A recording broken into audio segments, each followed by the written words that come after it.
Go.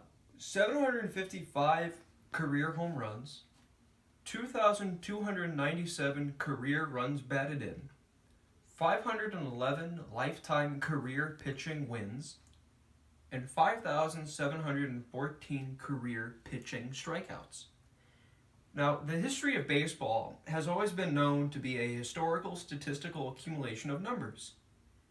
Now, the greater the statistical data it is for an individual is a direct showing on how successful that individual's career was. Now, the numbers that I gave you represents the accomplishments of Hank Aaron, Ty Cobb, Cy Young, and Nolan Ryan. The one number that I left out was the number of 4,256. That number represents the most hits that any player has ever had during their playing career.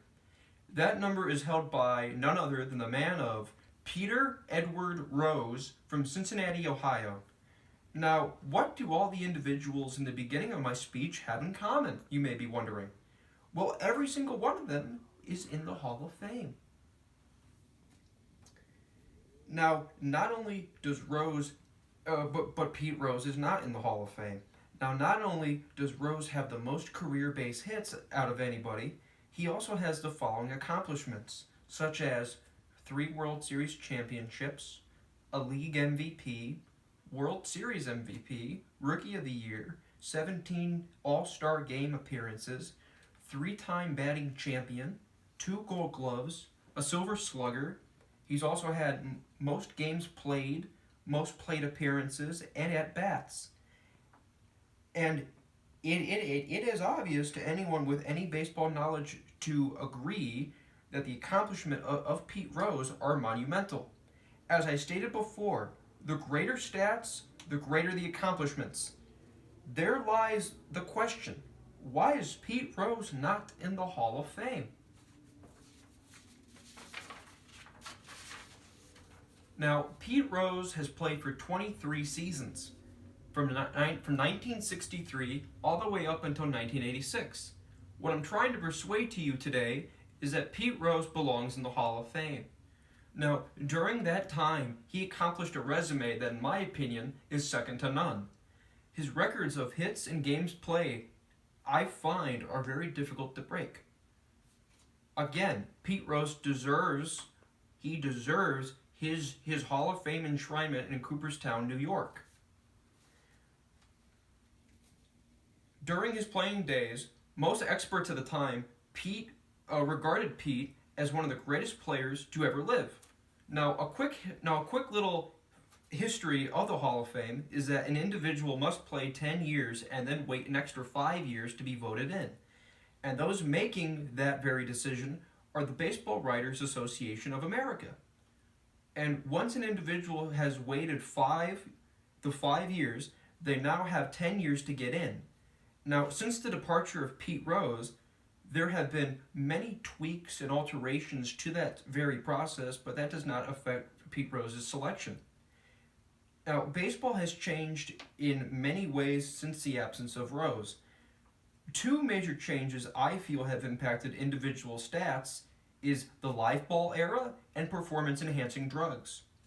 I bring those up because individuals that were caught red-handed taking steroids and other performance-enhancing drugs, such as human growth hormones, are still on the Hall of Fame ballot to this day, such as Sammy Sosa, Mark McGwire, and Roger Clemens.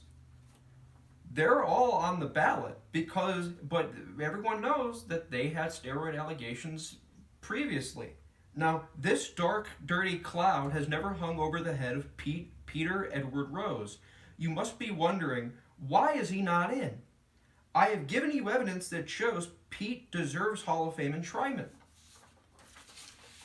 Now, after Rose stopped playing, he became manager of the Cincinnati Reds, and it was at this time that the current commissioner of baseball, who was Bart Giamatti, suspected Pete Rose to be gambling on baseball.